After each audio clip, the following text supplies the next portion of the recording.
Great Isiah Thomas on the phone. And Isiah, which is tougher in a repeat, the first or the second?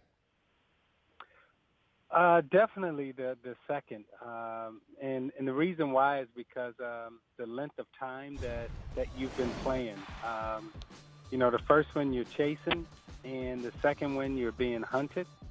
And the more games, if you look at Golden State and in Cleveland right now, with LeBron James, the amount of miles that these two teams and the individuals have put on their bodies.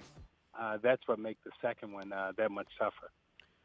Isiah, how much of the muscle memory you get from winning that first championship translates to that second year? How much of it is you on cruise mode in terms of understanding what's coming, and how much of it is you just mustering enough energy to get through it? It really is a combination of both.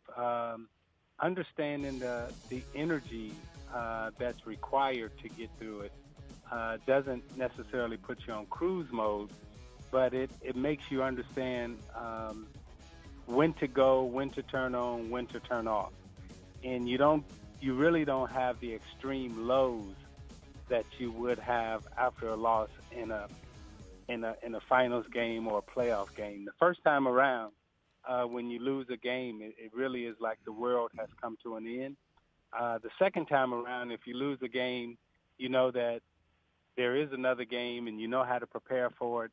So you don't have the extreme lows, but the highs are always high, but you just don't have the extreme lows the second time around. Isiah, let's talk legacy with LeBron. Is it more important for LeBron James to win a third ring or to not lose the finals for a fifth time? They both go hand in hand.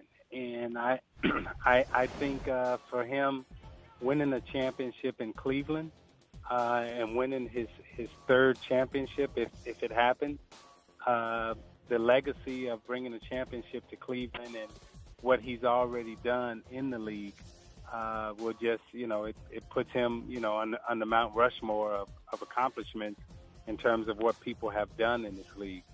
Also, when you look at LeBron James, since the day he's come in and still till today, he's carried this league.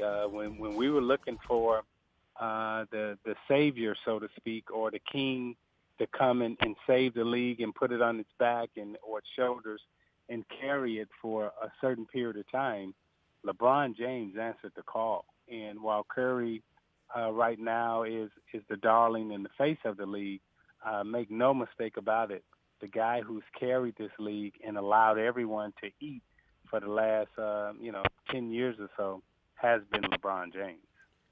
Isiah, you bring up a great point with Steph Curry being, the current face of the league for a lot of people.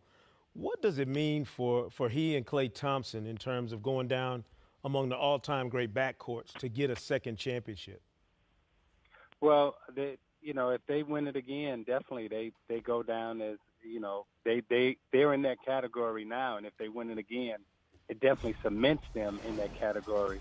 The way these two guys shoot the basketball and the distance that they're comfortable in shooting it from, has definitely, revolutionized the shot selection in terms of what's a good shot and what's a bad shot, and from a coaching standpoint.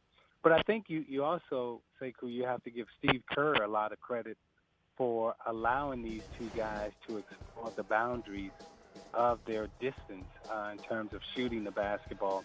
The shots that they take from the hash mark, the shots that they take almost from half court, those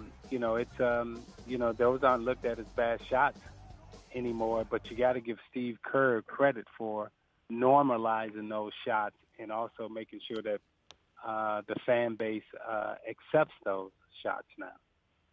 Isiah, thank you so much for the wisdom. Safe travels out to Oakland. We'll see you at the finals. Great talking to you guys, and I look forward to talking to you again.